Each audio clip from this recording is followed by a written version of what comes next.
Good morning friends, હું મેહુલ પટેલ ભૌતિક વિજ્ઞાન વિષયમાં આપનું હાર્દિક સ્વાગત કરું છું. છેલ્લા લેક્ચરની અંદર આપણે વિદ્યુત ડાયપોલની અક્ષ પરના બિંદુએ વિદ્યુત ક્ષેત્રની વાત કરી. વિદ્યુત ડાયપોલની અક્ષ પરના બિંદુએ વિદ્યુત ક્ષેત્ર બને જ્યારે r double greater than a હોય, કન્ડિશન સેટિસ્ફાઈડ કરી ત્યારે 2kp/r1 * p cap આવું મને મૂલ્ય મળતું. હવે આજે આપણે વાત કરવાની છે એવા જ એક મહત્વના ટોપિકની જે વિદ્યુત ડાયપોલની વિષુવ રેખા પરના બિંદુએ વિદ્યુત ક્ષેત્રને વ્યાખ્યાયિત કરશે. ડાયપોલની વિષુવ રેખા પરનો બિંદુ એટલે આજનો આપણો મુખ્ય ટોપિક છે વિદ્યુત ડાયપોલની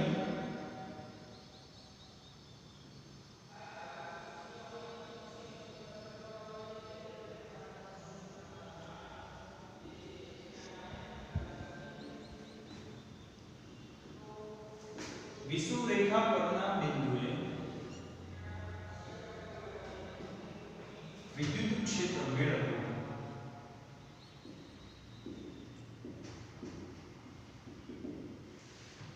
મિત્રો, બહુ સિમ્પલ એક પ્રશ્ન એવો થાય કે આ વિષુવ રેખા એટલે શું? ડાયપોલની અક્ષ એટલે તો આપણે સમજી શકીએ, પ્લસ q અને માઈનસ q ની જોડતી રેખાને આપણે લંબાઈ કહીએ. એની અક્ષ છે એના પર કોઈ એક બિંદુને આપણે વ્યાખ્યાયિત કરી દઈએ તો વિષુવ રેખા એટલે શું? ડાયપોલના મધ્ય બિંદુમાંથી પસાર થતી લંબ દ્વિભાજક રેખા, મધ્ય બિંદુમાંથી પસાર થાય કેવી રેખા? લંબ દ્વિભાજક રેખા, એને આપણે કહીશું વિષુવ રેખા. આપણે એડ કરીએ મિત્રો, તમને તમારા નોલેજ માટે ધ્યાનમાં રહે કે વિષુવ રેખા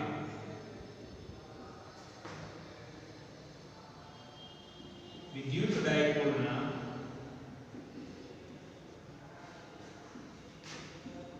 મધ્ય બિંદુમાંથી પસાર થતી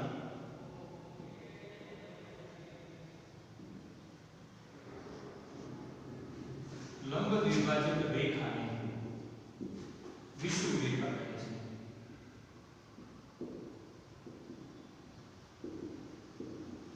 ઘણી બધી વખત એવું થાય મિત્રો, તમે આ થિયરી સમજી લો પણ એક શબ્દ જ ન ખબર પડે કે વિષુવ રેખા એટલે શું. માઇનોર આઈડિયા મગજમાં ન આવતો હોય. સ્પષ્ટ કરી દઈએ આપણે આકૃતિમાં, આપણે એને સ્પષ્ટ કરશું. આપણે વાત કરવી છે વિષુવ રેખા પરના બિંદુની. તો વિષુવ રેખા એટલે વિદ્યુત ડાયપોલના મધ્ય બિંદુમાંથી પસાર થતી લંબ દ્વિભાજક રેખા અથવા લંબ દ્વિભાજક, એને આપણે વિષુવ રેખા કહીશું. તો એને વ્યાખ્યાયિત કરવા માટે આપણે એક વિદ્યુત ડાયપોલ લઈશું.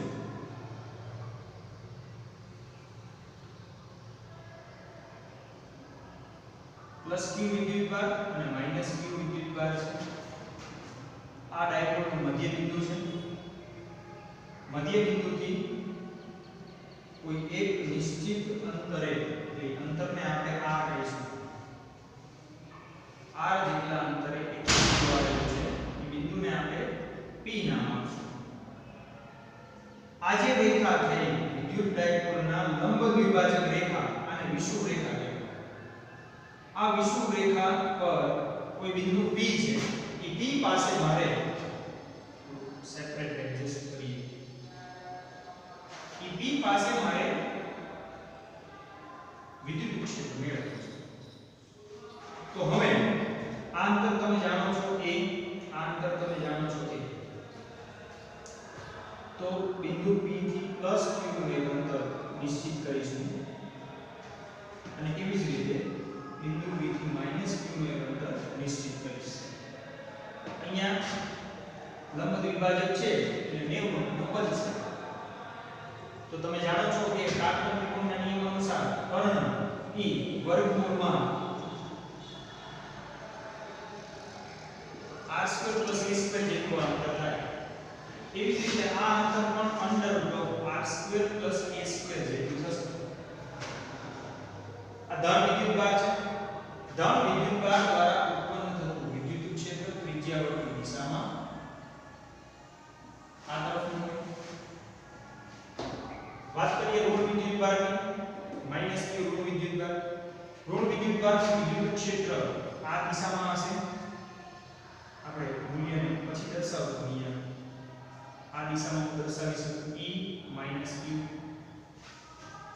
અને મારે મેળવવું છે પરિણામી વિદ્યુત ક્ષેત્ર બિંદુ P પાસે જેને હું E સદિશ કહીશ તો મને બિંદુ P પાસેનું પરિણામી વિદ્યુત ક્ષેત્ર મળશે.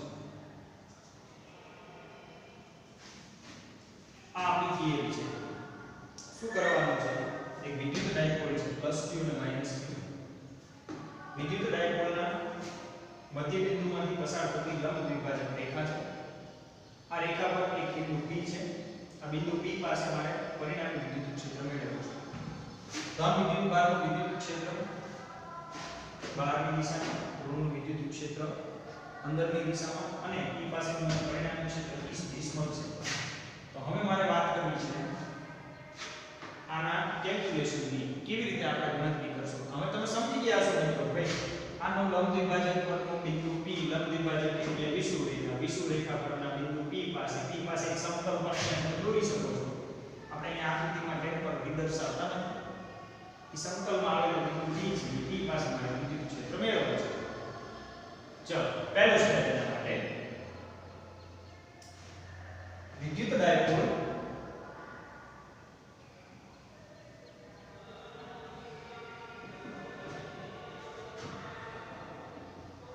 વિષુવ રેખા પર r અંતરે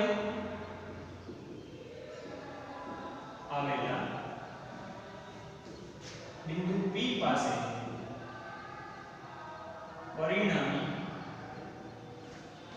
વિદ્યુત ક્ષેત્ર મેળવવું છે.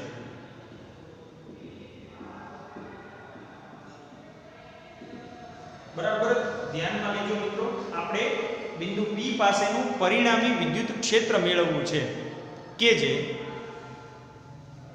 r અંતરે આવેલું છે. આ વિદ્યુત ક્ષેત્ર મેળવવા માટે સૌથી પહેલું સ્ટેપ હું ધ્યાનમાં લઈશ. ધન વિદ્યુત +q ને લીધે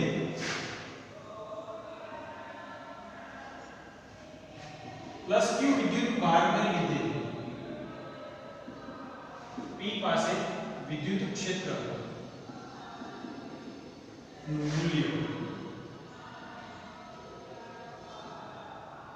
E + q બરાબર સૂત્ર અનુસાર kq બાય અંતર તમે નિશ્ચિત કરી નાખ્યું છે √r² + a² એનો વર્ગ એટલે kq બાય r². અને ડાયપોલ માટે આપણે અત્યારે p કેપ એકમ સદિશ લઈશું. -q થી +q ની દિશામાં હું ડાયપોલ મોમેન્ટને દર્શાવીશ. ડાયપોલ મોમેન્ટની દિશા -q થી +q ની દિશામાં હશે. એટલે અત્યારે એક કામ કરીએ, અત્યારે મૂલ્યમાં આપણે માત્ર kq બાય r² + a² એનો વર્ગ આટલું જ મૂલ્ય દર્શાવીએ.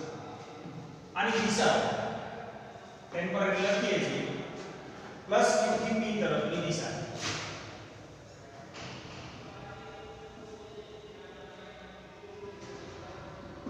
પછી આપણે એક સાથે કોમન એની દિશા દર્શાવી દઈશું. તે જ પ્રમાણે -q વિદ્યુત ભારને લીધે P પાસેનું વિદ્યુત ક્ષેત્ર નું મૂલ્ય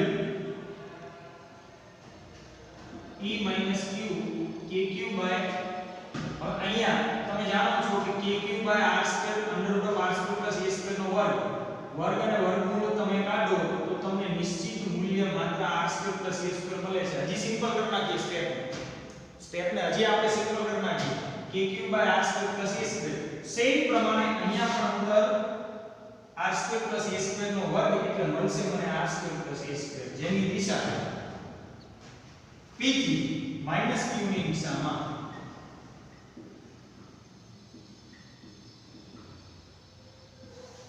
p થી -q તરફની દિશા આપણે લઈ શકીએ. ફરી એકવાર નાનકડી રજૂઆત છે. આપણે માત્ર અત્યારે બે મુદ્દાઓની વાત કરી છે. +q વિદ્યુત ભારને લીધે P પાસેના વિદ્યુત ક્ષેત્રનું મૂલ્ય જોયું, -q વિદ્યુત ભારને લીધે P પાસેના વિદ્યુત ક્ષેત્રનું મૂલ્ય જોયું. બંને મને મળે છે kq બાય r² + a² નો વર્ગ. એના પછી હવે મારે વાત કરવી છે P પાસેના પરિણામી ક્ષેત્રની. હું P પાસેના પરિણામી ક્ષેત્રની વાત કરતો હોય ત્યાં E + Q જો અહીંયા થીટા કોણ હોય, આ કોણને હું દર્શાવું છું ટેમ્પરરી થીટા, એટલે આ કોણ મને થીટા મળશે. તો E + Q ના મને બે ઘટકો મળે, આકૃતિમાં દર્શાવી છે E + Q cos થીટા અને એક લંબ ઘટક કાલ્પનિક દર્શાવી છે અહીંયા E + Q sin થીટા.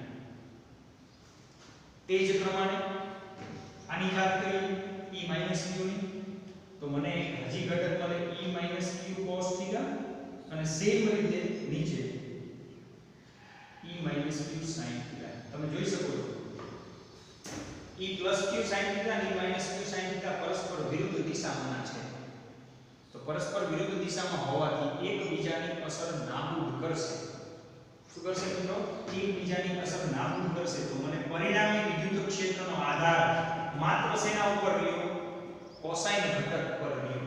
એટલે આકૃતિમાં જો સ્પષ્ટ દર્શાવ્યું છે, આપણે બંને વિદ્યુત ક્ષેત્રના ઘટકો દર્શાવ્યા છે. E + Q cos થીટા સમક્ષિતિજ ઘટક, E - Q cos થીટા પણ સમક્ષિતિજ ઘટક. એની દિશા એક જ છે.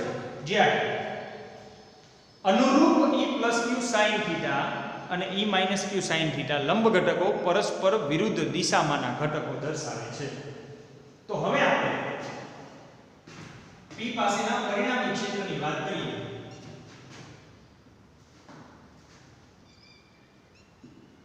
બિંદુ P પાસે વિદ્યુત ક્ષેત્રના લંબ ઘટકો મૂલ્યો સમાન છે. તમે જાણો છો અહીંયા આપણે દર્શાવીએ મૂલ્યોમાં બંને સમાન છે.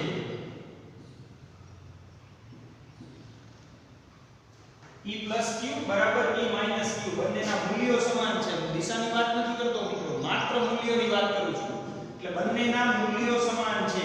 kq/r² + a² kq/r² + a² સમાન મૂલ્યો છે. તો બિંદુ P પાસે વિદ્યુત ક્ષેત્રના લંબ ઘટકો, આ વિદ્યુત ક્ષેત્રના લંબ ઘટકો પરસ્પર વિરુદ્ધ દિશામાં હોવાથી એકબીજાની અસર નાબૂદ કરશે. આજે બે ઘટકો મેં દર્શાવ્યા છે E + Q sin થીટા અને E - Q sin થીટા પરસ્પર વિરુદ્ધ દિશામાંના હોવાથી એકબીજાની અસર નાબૂદ કરશે. તો અને અહીંયા માટે P પાસેનું પરિણામી વિદ્યુત ક્ષેત્ર E સદિશ બરાબર આ બંનેને કારણે મળતા વિદ્યુત ક્ષેત્રના સદિશ સરવાળા જેટલું થાય. એટલે E + Q + E - Q. હવે વાત આવે દિશાની. બરાબર ધ્યાન રાખજો. P પાસે પરિણામી ક્ષેત્ર તમે જુઓ છો કે આ દિશામાં છે, પણ અહીંયા ડાયપોલ મોમેન્ટ કઈ દિશામાં છે? વિરુદ્ધ દિશામાં. તો જ્યારે હું આની વાત કરતો હોય એના સદિશ મૂલ્યની, ત્યારે હું દર્શાવીશ -p કેપ. એની દિશા લઈશું વિરુદ્ધ દિશા, એટલે લઈશ -p કેપ. વિદ્યુત ડાયપોલ મોમેન્ટથી વિરુદ્ધ દિશાનું ક્ષેત્ર ઉત્પન્ન થાય છે એવો એનો મતલબ થશે. એટલે આપણને જે મળે છે એ અત્યારે વિદ્યુત ક્ષેત્ર ડાયપોલ મોમેન્ટથી વિરુદ્ધ દિશામાં મળશે. હવે મૂલ્ય મૂકતા જઈએ બંને માટે -E + Q છે kq/r² + a². હવે E + Q ની દિશામાંનો ઘટક મારે લેવો પડશે E + Q cos થીટા. એટલે હું અહીંયા કોમન બંને માટે cos ઘટક સાથે લઈ લઈશ. cos theta * 3 cap. પરિણામી ક્ષેત્ર મળશે મને cos ઘટકથી, એટલે બંનેનો કોમન ઘટક cos થીટા લઈ લઈશ. એવી રીતે પ્લસ kq/r² + a². હવે જો આકૃતિ પર cos થીટા તમે જાણો છો ત્રિકોણમિતિય મૂલ્ય અનુસાર cos થીટા પાસેની જે બાજુ ભાગ્યા કર્ણ થશે. આવા છેદમાં કર્ણ એટલે a/√r² પદ મૂકતા અહીંયા મને મળે છે a/r² + a² ની 1/2 * p કેપ, જ્યાં તમે લીધું છે cos θ = a/r² + a² ની 1/2 ઘાત. તમે દર્શાવો આ એક ને બે વખત થશે એટલે આનું સાદું રૂપ લઈશ kb/r² + a² + kb/r² + a² into આ a છે એટલે માઈનસ એક ને બે વખત 2k q ઇન્ટુ આ એક તમારી પાસે r² + a² છે, બીજું r² + a² ની 1/2 into p cap, r² + a² ની 1 ઘાત અને 1/2 ઘાત એટલે મળે છે માઈનસ k 2a * q છેદમાં r² + a² ની 3/2 ઘાત ઇન્ટુ p કેપ. 1 + 1/2 એટલે 1.5 એટલે 3/2 થશે. ફરીથી 2a * q ને હું દર્શાવીશ ડાયપોલ મોમેન્ટ p, તો મળે છે માઈનસ kp છેદમાં r² + a² ની 3/2 ઇન્ટુ p કેપ. આ મને બિંદુ p પાસેનું વિદ્યુત ક્ષેત્ર મળે. જો મિત્રો બોર્ડ પર દર્શાવ્યું છે બહુ વ્યવસ્થિત રીતે વિદ્યુત ક્ષેત્રની આપણે વાત કરી છે. આ વિદ્યુત ક્ષેત્રના મૂલ્યમાં આપણે જોઈ શકીએ છીએ પ્લસ q અને માઈનસ q વિદ્યુત ભારને લીધે મને પરિણામી વિદ્યુત ક્ષેત્ર મળે છે. વિદ્યુત ડાયપોલ એના મધ્ય બિંદુમાંથી પસાર થતી લંબ દ્વિભાજક રેખા એટલે વિષુવૃ રેખા. આ વિષુવૃ રેખા અહીંયા દર્શાવી છે. આ વિષુવૃ રેખા ડાયપોલના મધ્ય બિંદુથી r અંદર એક બિંદુ p આવેલું છે. p પાસેનું પરિણામી વિદ્યુત ક્ષેત્ર મેળવવું છે. મેળવવા માટે p પાસે ધન વિદ્યુત ભારને કારણે ઉત્પન્ન થતું ક્ષેત્ર, ઋણ વિદ્યુત ભારને કારણે ઉત્પન્ન થતું ક્ષેત્ર દર્શાવ્યું. e + q ના બે ઘટકોની માઈનસ q ના બે ઘટકો તમે દર્શાવ્યા. તમે સમજી શકો છો બંને ઘટકો પરસ્પર વિરુદ્ધ દિશામાં લંબ ઘટકો હોય તો એકબીજાની અસર નાબૂદ કરે તો મને p પાસેનું પરિણામી ક્ષેત્ર સમાંતર ઘટકને કારણે મળશે. પહેલા સ્લાઇડમાં મેં દર્શાવ્યું છે પ્લસ q વિદ્યુત ભારને લીધે p પાસેનું વિદ્યુત ક્ષેત્રનું મૂલ્ય પ્લસ q થી p તરફની દિશામાં હોય ધન વિદ્યુત ભાર છે એટલે ઋણ વિદ્યુત ભારને લીધે p પાસેનું વિદ્યુત ક્ષેત્ર p થી માઈનસ q ની દિશામાં છે kq/r² + a² મૂલ્યમાં બંને સરખા છે તો પરિણામી ક્ષેત્ર આપણને લંબ ઘટકો તમને અહીંયા દેખાય છે. લંબ ઘટકો એકબીજાની અસર નાબૂદ કરે છે. લંબ ઘટકો એકબીજાની અસર નાબૂદ કરે છે તો પરિણામી ક્ષેત્ર મને શેના કારણે મળવું જોઈએ? માત્ર સમાંતર ઘટકને કારણે. તો હું અહીંયા લખીશ બંનેના સમાંતર ઘટકો થી મને પરિણામી વિદ્યુત ક્ષેત્ર મળે. એટલે છેલ્લા સ્ટેપમાં મિત્રો તમારે ધ્યાનમાં રાખવાનું છે. તમારે ધ્યાનમાં રાખવાનું સ્ટેપ આ છે. અહીંથી બંનેની કિંમત મૂકો છો આકૃતિ પરથી cos θ અહીંયા દેખાય છે પાછળની બાજુ ભાગ્યા 15. આકૃતિ પરથી મેં cos θ લીધું છે. આ cos θ ની કિંમત a/r² + a² ની 1/2 * p છે. સાદુરૂપ આપતા મને અંતિમ સૂત્ર E સદિશ બરાબર -kp છેદમાં r² + a² ની 3/2 * p મળે છે. સમગ્ર થિયરી આખી તમે જોઈ શકો છો બોર્ડ ઉપર. આમાં મેં કન્ડિશન એપ્લાય કરી નથી. હવે મારે આ જે અંતિમ સૂત્ર મળે છે આને હજી એક સ્ટેપ આમાં મારે એક્સટેન્ડ કરવું છે. ઈ સ્ટેપ લઈશું આપણે. જો આકૃતિ પરથી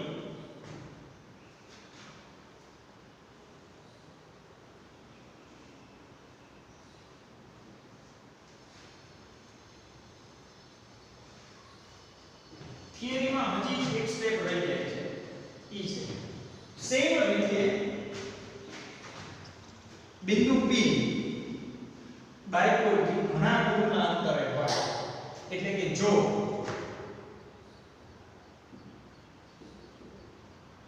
r double greater than a હોય તો r a કરતા ઘણા મોટા હોય તો તમે સૂત્ર જોવો છો r² + a² ની 3/2 એમાં r² ની સાપેક્ષે a² નો વર્ગ બનશે તો